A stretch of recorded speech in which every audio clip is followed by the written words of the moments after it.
Okay, surrounding noise level பார்த்துக்கோங்க. Surrounding noise level எந்த மாதிரி இருக்குன்னு பார்த்துக்கோங்க. இப்போ சிக்னல் ஃபுல்லாக இருக்கா? ஓகே, இது இங்கேருந்து ஒரு 200 மீட்டருக்கு கிட்டே இருக்கும். 200 மீட்டர் கிட்டே இருக்கும். ஓகே, இன்னும் கொஞ்சம் க்ளோஸ்அப் வருவோம்.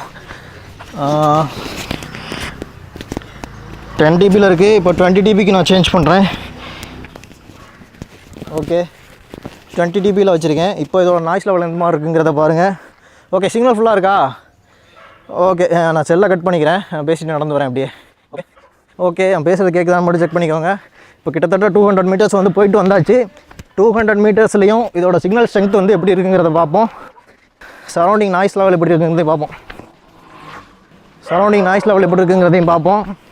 சிக்னல் ஸ்ட்ரென்த் வீக் ஆகுதா என்னங்கிறத பாருங்கள் அப்படியே. ஓகே, போயிட்டு வந்தாச்சு. இதோட மேக்ஸிமம் அவுட்புட்